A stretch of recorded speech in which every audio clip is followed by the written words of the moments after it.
Hello everyone. Easy physics by N K channel पर आप सब लोगों का बहुत बहुत स्वागत है। बहुत लंबे समय के इंतजार के बाद आज अपन चैप्टर नंबर 10 के अंतिम टॉपिक में पहुंच गए हैं और आज के इस टॉपिक के कंप्लीट होने के साथ ही चैप्टर नंबर 10 प्रत्यावर्ती धारा को थ्योरेटिकल रूप से अपन कंप्लीट कर लेंगे।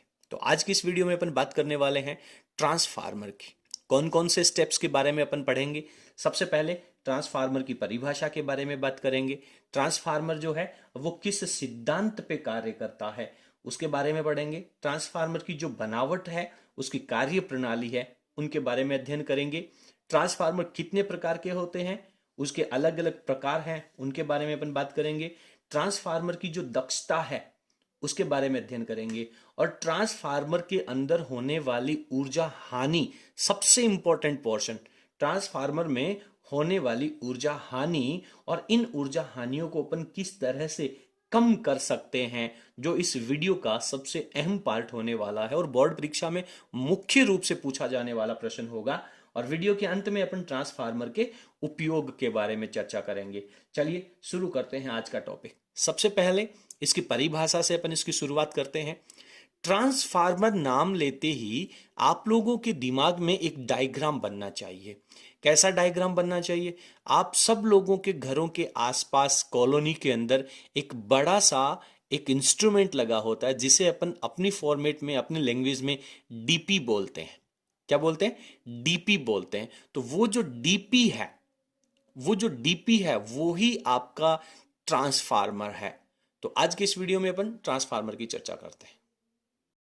ट्रांसफार्मर की परिभाषा की यदि अपन बात करें तो ये एक ऐसा इलेक्ट्रॉनिक इंस्ट्रूमेंट या विद्युत उपकरण है जो प्रत्यावर्ती वोल्टेज को परिवर्तित करता है। मैंने परिवर्तित शब्द इसलिए काम में लिया है कि यह वोल्टेज को बढ़ा भी सकता है और वोल्टेज को घटा भी सकता है, यानी वोल्टेज के मान को परिवर्तित करता है। इसका जो सिद्धांत है ये चैप्टर नंबर 9 में आपने पढ़ा था, चैप्टर नंबर 9 के एंड में पढ़ा था। अन्योन्य प्रेरण, यानी एक कुंडली में जब धारा प्रवाहित की जाती है तो उसके पास रखी दूसरी कुंडली के चुंबकीय फ्लक्स में परिवर्तन होता है और उसमें भी प्रेरित विद्युत वाहक बल उत्पन्न हो जाता है। यदि आपने अन्योन्य प्रेरण को अच्छे से तैयार नहीं किया है तो उसका लिंक आप लोगों को डिस्क्रिप्शन में मिल जाएगा। पहले आप लोगों को वो टॉपिक अच्छे से तैयार कर लेना चाहिए। तो अन्योन्य प्रेरण के सिद्धांत के ऊपर ये जो ट्रांसफार्मर है ये वर्क करता है। ये जो दोनों प्रश्न है ये बेहद महत्वपूर्ण है। चलिए वीडियो को आगे कंटिन्यू करने से पहले मैं ये दोनों बातें आप लोगों को यहाँ पर लिख करके बता देता हूं। तो वह विद्युत उपकरण जो प्रत्यावर्ती वोल्टता के मान को परिवर्तित करता है ट्रांसफार्मर कहलाता है। बहुत इजी सी डेफिनेशन है। बात करते हैं कि यह विद्युत चुंबकीय प्रेरण के सिद्धांत पर कार्य करता है। यदि एक नंबर के प्रश्न में इसके सिद्धांत की चर्चा करें तो आप लोगों को विद्युत चुंबकीय प्रेरण जो शब्द है वो लिख देना है। यदि बड़े प्रश्न की बात करें तो आगे अपन इसके सिद्धांत को और विस्तार पूर्वक भी जानेंगे। अब अपन बात करते हैं बेटा इसके बनावट की। इसकी जो बनावट है वो बेहद आसान होती है, बहुत इजी होती है। बनावट के अंदर क्या किया जाता है, साथ साथ में अपन डायग्राम भी पढ़ते जाते हैं और इसकी बनावट को समझते जाते हैं। इसके अंदर आयत के आकार की बहुत पतली सी लोहे के, या यूं कहूं कि नरम लोहे की बनी हुई पत्तियां होती हैं, ब्लेड्स होती हैं कुछ इस तरह से। ठीक है, नरम लोहे की बनी हुई आयत के आकार की ब्लेड है। ये जो बीच वाला हिस्सा आप लोगों को यहां पे नजर आ रहा है ये खाली होता है। इस तरह से ये एक फ्रेम के आकार की होती है और इसकी जो मोटाई है वो अपने कागज की मोटाई के बराबर होती है। फिर क्या किया जाता है, ऐसी ही बहुत सारी पत्तियों को एक दूसरे के ऊपर रख दिया जाता है। एक दूसरे के ऊपर ऐसी बहुत सारी पत्तियों को रख दिया जाता है। तो बहुत सारी पत्तियों को जब आप एक दूसरे के ऊपर रखोगे तो आपके पास कुछ इस तरह की संरचना बन करके सामने आ जाएगी। आप थोड़ा सा इसको बनाने का प्रयास करें, समझने का प्रयास करें, आपके पास कुछ इस तरह की बनावट है वो नजर आएगी। ठीक है, ये बहुत सारी पतली पतली पत्तियां हैं, उनको एक दूसरे के ऊपर रखा गया है। जब इनको एक दूसरे के ऊपर रखेंगे तो आपके पास इस तरह का जो फिगर है वो नजर आएगा। अब अपन क्या करेंगे, इसमें अपन दो तरह की कुंडलियां लेंगे। दो तरह की जब कुंडलियां लेंगे तो एक तरफ की जो कुंडली होगी उसको अपन कुछ इस तरह से लपेट देंगे। ठीक है, इनको कह देंगे बेटा अपन प्राथमिक कुंडली। और दो दूसरी तरह की कुंडलियां हैं, उनको अपन दूसरी तरफ लपेट देंगे, इनको कह देंगे अपन द्वितीयक कुंडलियां। ठीक है। प्राथमिक कुंडली जो है, इसमें अपन प्रत्यावर्ती वोल्टता का स्रोत जोड़ देंगे, जो बाहर से एसी करंट आ रहा है अपनी कॉलोनी तक, वो जोड़ देंगे। और फिर ये क्या करेगा, यहां पे जो कुंडली लगी हुई है इसका जो कनेक्शन है वो अपने घरों में आ जाता है। ठीक है। यहां से फिर अपन इस करंट को यूज करते हैं अपने घरों के अंदर। तो इसे अपन कहते हैं प्राइमरी कॉइल, इसे कहते हैं अपन सेकेंडरी कॉइल, एस कह देते हैं। और ये जो बीच में नरम लोहे की पत्तियां रखी होती हैं, इन्हें अपन क्रोड कहते हैं। क्या कहते हैं बेटा? क्रोड कहते हैं। तो बहुत सिंपल सी इसकी बनावट है। डायग्राम भी आप लोगों को इसकी बनावट के साथ में लिखना चाहिए, बनाना चाहिए। अब मैं इसकी बनावट भी पहले लिख लेता हूं। तो यहां पर अपन ने इसकी बनावट के बारे में लिखा है कि कच्चे लोहे की या नरम लोहे की भी आप लिख सकते हैं। नरम लोहे की आयताकार पत्तियों को एक के ऊपर एक रख करके क्रोड बनाते हैं। फिर क्या करेंगे, इन पर, यानी ये जो क्रोड है, इन पर विद्युत रुद्ध तांबे के तार से कुंडलियां लपेटी जाती हैं। दो कुंडलियां अपन लपेटेंगे, बहुत सारे तांबे के तार एक दूसरे के ऊपर एक लपेट करके दो कुंडलियां अपन बनाएंगे। प्राथमिक कुंडली है उसको एसी वोल्टता स्रोत से जोड़ेंगे, और द्वितीयक कुंडली है उससे अपन आउटपुट यानी निर्गत होने वाली जो वोल्टता है, एवं द्वितीयक कुंडली से निर्गत वोल्टता प्राप्त की जाती है। बस इतना ही इसकी बनावट है, बहुत सिंपल सी। आप वीडियो की स्क्रीन को पॉज करके और अपने नोट्स हैं उनको अच्छे तरीके से लिख लें। अब अपन अगले पार्ट में इसका सिद्धांत और इसकी कार्य प्रणाली के ऊपर चर्चा करने वाले हैं। ठीक है। सिद्धांत एवं कार्य प्रणाली में यदि अपन इसके सिद्धांत की बात करें तो बेसिकली इसका जो सिद्धांत है वो अन्योन्य प्रेरण का सिद्धांत है। और अन्योन्य प्रेरण का सिद्धांत क्या कहता है उसी बात को अपने को थोड़ा सा विस्तारित करके बताना है। अन्योन्य प्रेरण का जो सिद्धांत है वो फैराडे के दूसरे नियम के ऊपर आधारित है। अपन ने प्राथमिक कुंडली के ऊपर प्रत्यावर्ती वोल्टता स्रोत जोड़ा है, और अपन जानते हैं कि जो प्रत्यावर्ती धारा होती है या प्रत्यावर्ती वोल्टता होती है उसका मान और उसकी दिशा समय के साथ कंटिन्यूअसली चेंज होते रहते हैं। तो जब प्राथमिक कुंडली में धारा के मान में परिवर्तन होगा तो चुंबकीय फ्लक्स में परिवर्तन के कारण दूसरी कुंडली में प्रेरित विद्युत वाहक बल उत्पन्न हो जाएगा। बस इतना सा सिद्धांत है।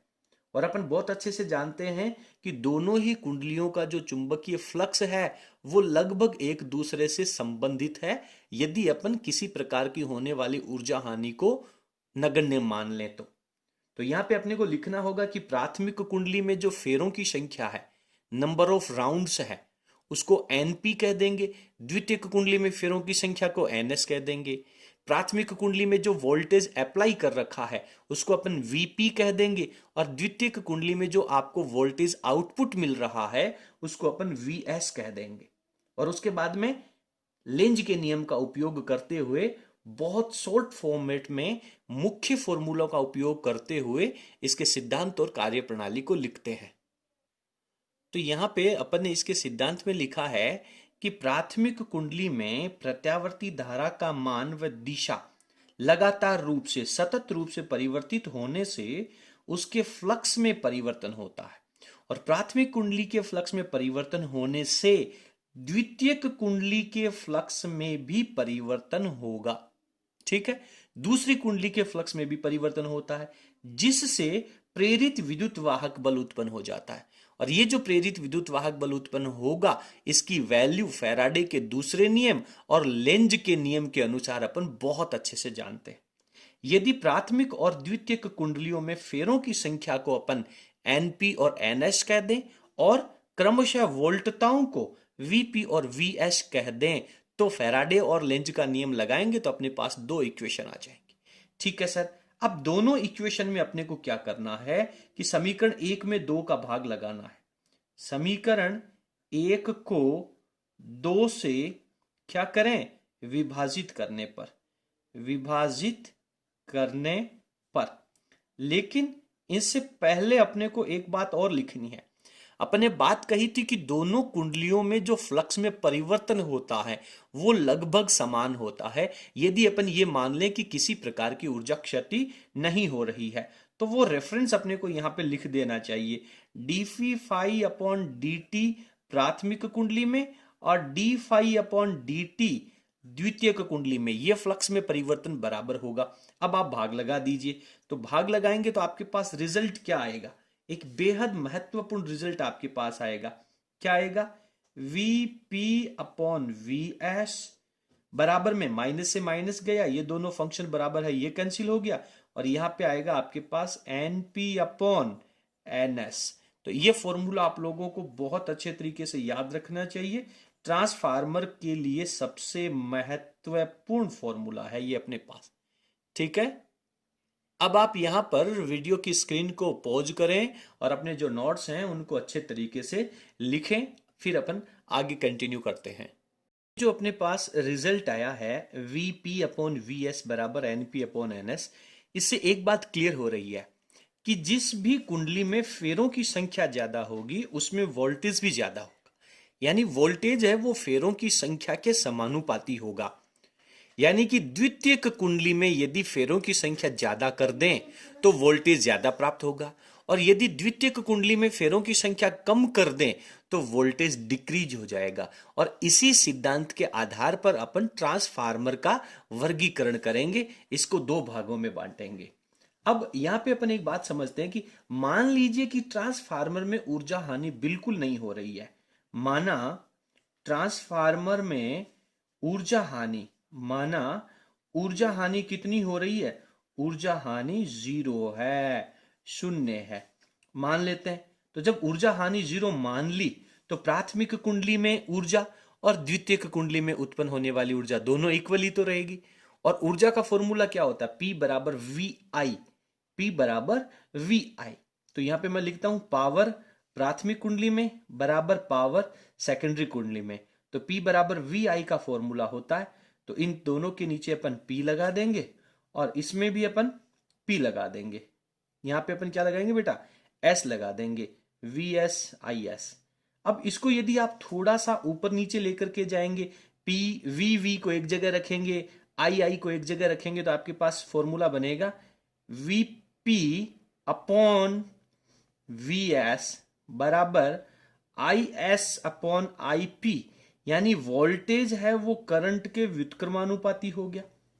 ठीक है, तो इस संबंध को और ऊपर वाले संबंध को, इसे अपन समीकरण नंबर 3 कह दें, इसे अपन समीकरण नंबर 4 कह दें, तो दोनों को एक साथ लिखेंगे तो क्या होगा, समीकरण 3 व 4 से, तो दोनों को यदि अपन एक साथ लगा दें तो इस पूरे टॉपिक का जो सबसे महत्वपूर्ण फॉर्मूला है वो आपके पास आ जाएगा। क्या आ जाएगा बेटा, वीपी अपॉन वी एस बराबर एनपी अपॉन एन एस बराबर I S upon I P आ जाएगा। तो इस फॉर्मूले को आप बहुत अच्छे से याद कर लें। तो वोल्टेज है वो फेरों की संख्या के समानुपाती होता है, और करंट है वो फेरों की संख्या के व्युत्क्रमानुपाती होता है, एंटी प्रोपोर्शनल होता है।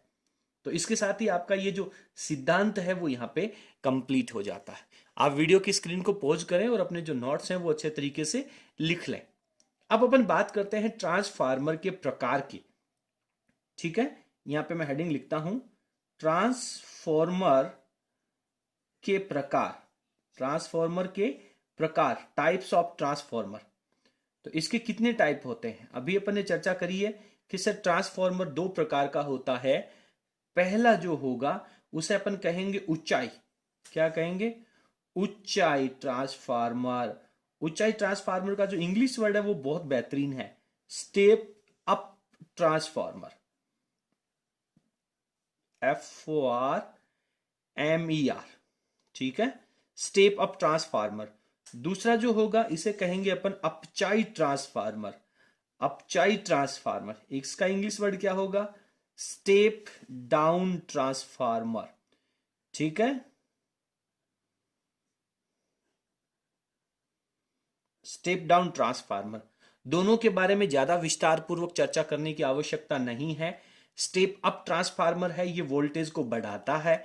वोल्टेज को बढ़ाने का मतलब सीधा सीधा है कि इसकी दूसरी कुंडली में जो फेरों की संख्या है वो ज्यादा होगी। अपन जानते हैं कि इसकी दूसरी कुंडली में वोल्टेज है वो ज्यादा होगा, परिणाम स्वरूप इसकी दूसरी कुंडली में जो फेरों की संख्या है वो भी ज्यादा होगी। इस बात को आपको बहुत अच्छे तरीके से समझना है।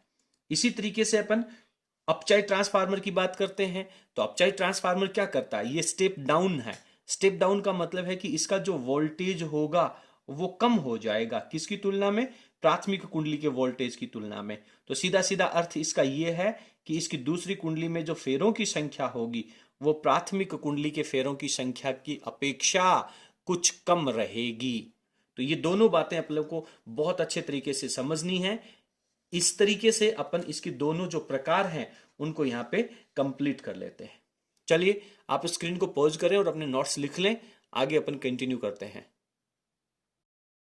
अब अपन आगे बात करते हैं कि ट्रांसफॉर्मर की जो दक्षता होती है, एफिशिएंसी होती है, उसको अपन किस तरीके से लिखते हैं। तो यहां पे मैं इसकी हेडिंग लगाता हूं दक्षता। दक्षता का मतलब जानते हैं क्या? दक्षता का मतलब होता है कि इनपुट कितना लिया गया है और आउटपुट कितना दिया गया है। एफिशिएंसी ऑफ ट्रांसफार्मर, तो जितना ज्यादा आउटपुट मिलेगा, जितना ज्यादा शक्ति आपको आउटपुट के फॉर्मेट में मिलेगी, उतनी ही ज्यादा उसकी दक्षता हो जाएगी। आप लोगों ने कक्षा 11 में कार्नो चक्र की दक्षता पढ़ी होगी, याद आ रहा है कुछ फॉर्मूला? कार्नो चक्र की दक्षता आउटपुट अपॉन इनपुट अपने को लिखना होता है। तो सिमिलरली यहां पर भी अपन दक्षता को एन से रिप्रेजेंट करेंगे। यहां पे अपन लिखेंगे कि द्वितीयक कुंडली जो है, द्वितीयक कुंडली की शक्ति कितनी है, द्वितीय कुंडली की जो शक्ति होगी उसको डिवाइड कर देना है अपने को। किससे डिवाइड करोगे? इनपुट किससे मिल रहा है? प्राथमिक कुंडली से इनपुट मिल रहा है। तो इनपुट में लिखेंगे अपन प्राथमिक कुंडली की शक्ति। ठीक है बेटा, और इसको मल्टीप्लाई कर देंगे, परसेंटेज निकालने के लिए 100 से मल्टीप्लाई कर देंगे। तो इस तरीके से आपके पास ट्रांसफार्मर की जो दक्षता है, एफिशिएंसी है, वो कैलकुलेट होकर के आ जाती है। बहुत अच्छे तरीके से आप लोगों को लिखना है। सामान्यतः किसी भी ट्रांसफार्मर की जो दक्षता है वो 100% नहीं होती है। किसी ना किसी रूप में, चाहे हीट के रूप में कह दीजिए या साउंड के रूप में कह दीजिए, जो ऊर्जा हानि है वो 100% होती है, कहीं ना कहीं जरूर होती है। तो कुल मिलाकर के कहा जाए तो एक अच्छा ट्रांसफार्मर है, उसकी जो एफिशिएंसी है वो लगभग 90 to 95% होती है। लेकिन ऑलमोस्ट सभी प्रकार के जो ट्रांसफार्मर होते हैं उनकी दक्षता 75 से लेकर के 95 तक होती है। ठीक है, इसके बाद में इस वीडियो का, इस टॉपिक का सबसे महत्वपूर्ण टॉपिक अपने पास आने वाला है कि ट्रांसफार्मर में किस किस तरह से ऊर्जा हानि होती है और आप उस ऊर्जा हानि को किस तरह से कम कर सकते हैं। चलिए आगे कंटिन्यू करते हैं। ट्रांसफार्मर में विभिन्न प्रकार की ऊर्जा हानियां किन किन रूप में होती है और उन ऊर्जा हानियों को अपन कम किस प्रकार से कर सकते हैं, कम करने के लिए क्या क्या उपाय कर सकते हैं। तो इसके अंदर सबसे पहला जो पॉइंट अपना आता है वो है ऊष्मा के रूप में ऊर्जा हानि। ऊष्मा के रूप में ऊर्जा हानि किस तरह से होती है? तो यहां पे मैं लिखता हूं ऊष्मा के रूप में ऊर्जा हानि। ठीक है, रूप में ऊर्जा हानि, इसको विस्तार से लिखने की जरूरत नहीं है। अपन जानते हैं कि जो कुंडली होती है वो तांबे के तारों से मिलकर के बनी होगी। तो ऊष्मा के रूप में जो ऊर्जा हानि होगी उसके पीछे रीजन ये है कि जो कुंडली है वो तांबे के तारों से मिलकर के बनी होगी और तांबे की जो तार हैं उनका कोई ना कोई प्रतिरोध जरूर होता है और उनमें जब विद्युत धारा प्रवाहित होगी तो P बराबर I² R के फॉर्मूले के अनुसार उसमें ऊष्मा हानि होती है।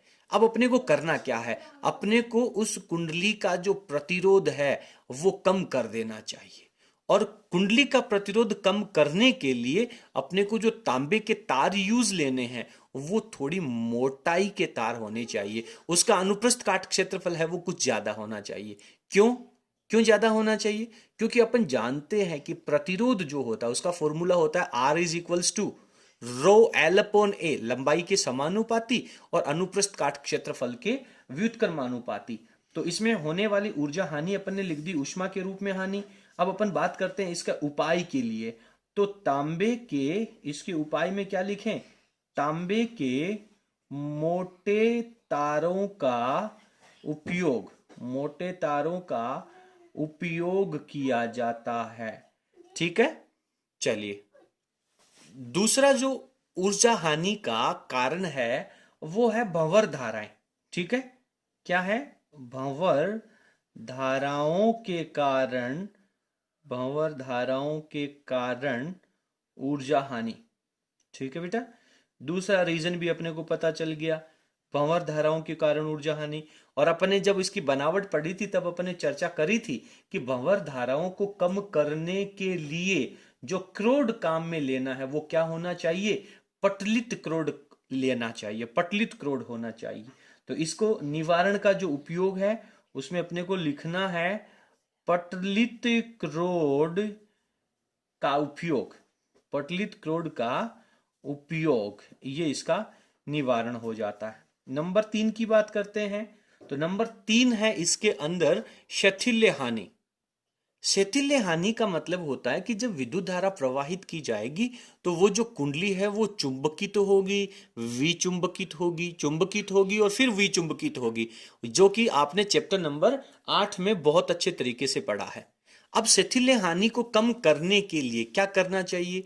सर, ये जो पटलित क्रोड आपने काम में लिया है, इस पटलित क्रोड को बनावट जो है वो नरम लोहे से करनी चाहिए। नरम लोहे की यदि बनावट होगी तो इसमें शैथिल्य हानि है वो कम होगी। तो यहां पे मैं लिखता हूं क्रोड का निर्माण किससे करना चाहिए? क्रोड का निर्माण नरम लोहे से करना चाहिए, नरम लोहे से करना चाहिए। ये इसके निवारण का उपाय हो गया, निवारण का कोई तरीका हो गया। तो इस तरीके से मुख्य रूप से इसके अंदर ये 3 हानियां हैं, इन तीनों को दूर करने के उपाय भी अपन ने यहां पे पढ़ लिया है। अब अपन बात करते हैं इस आज की इस वीडियो का सबसे अंतिम टॉपिक है ट्रांसफार्मर के उपयोग। तो ट्रांसफार्मर के उपयोगों को भी अपन यहां पे पढ़ लेते हैं। ट्रांसफार्मर के उपयोग क्या होने चाहिए? ट्रांसफार्मर के क्या उपयोग होने चाहिए? आप लोगों ने देखा है, आप लोगों ने देखा है कि अपने घरों में जो पावर सप्लाई आती है वो कहीं ना कहीं जीएसएस से या कहीं पावर स्टेशन से आती है। और अगर आपने बहुत गौर से देखा होगा तो वहां पर भी बहुत ज्यादा मात्रा में ट्रांसफार्मर लगे होते हैं। तो वो ट्रांसफार्मर हैं वो पावर सप्लाई के काम में आते हैं, यानी विद्युत शक्ति के संचरण में, संचरण का मतलब है दूर तक भेजने में इसका उपयोग किया जाता है। तो पहला उपयोग अपन लिख सकते हैं विद्युत शक्ति के संचरण में। ठीक है, विद्युत शक्ति के संचरण में इसका उपयोग किया जाता है। दूसरा उपयोग आप लोगों ने बहुत अच्छे से पढ़ लिया है कि ट्रांसफार्मर का जो उपयोग है वो वोल्टेज को बढ़ाने में और घटाने में किया जाता है। तो यहां पे मैं लिख देता हूं step up and step down के लिए, यानी वोल्टेज को बढ़ाने और वोल्टेज को घटाने के लिए, ये इसके मुख्य 2 उपयोग हैं। ठीक है, तो इसके साथ ही आज का जो अपना वीडियो है और अपना चैप्टर नंबर 10 है वो थ्योरेटिकल रूप से कंप्लीट हो जाता है। अब इस चैप्टर के कुछ एग्जाम्पल हैं वो रह गए हैं। एग्जाम्पल्स आप लोगों को किताब की मदद लेकर के खुद सॉल्व कर लेना है। अब अपने पास इस चैप्टर के एमसीक्यूज को सॉल्व करना है, यानी ऑब्जेक्टिव क्वेश्चन को सॉल्व करना है, अति लघुत्रात्मक प्रश्नों को सॉल्व करना है और उसके बाद में आंकिक प्रश्नों को सॉल्व करना है। क्योंकि ऑब्जेक्टिव जो प्रश्न हैं वो भी बोर्ड परीक्षा के नए पैटर्न के अंदर जोड़ दिए गए हैं। जो अति लघुत्रात्मक प्रश्न हैं वो भी बहुत ज्यादा महत्वपूर्ण हो गए हैं। और नए पेपर पैटर्न के लिए मैं अगर आप लोगों को एक सबसे अच्छा तरीका बताऊं तो आपकी जो पाठ्य पुस्तक होती है उसके जहां पे चैप्टर एंड होता है और जहां पे एक्सरसाइज के क्वेश्चन स्टार्ट होते हैं उससे पहले कुछ इंपॉर्टेंट पॉइंट्स दिए होते हैं, महत्वपूर्ण बिंदु दिए होते हैं, जो कि उस पूरे पाठ का रिवीजन, पूरे पाठ का सारांश लिखा होता है। वो आप लोगों को बहुत अच्छे तरीके से हर एक चैप्टर का तैयार करना चाहिए, जिससे आप बोर्ड परीक्षा में अच्छा परीक्षा परिणाम प्राप्त करेंगे। चलिए, यदि आपको हमारा वीडियो पसंद आया तो प्लीज आप वीडियो को लाइक करें और अपने सभी फ्रेंड्स के साथ वीडियो को शेयर करना ना भूलें। बहुत बहुत धन्यवाद। Thank you.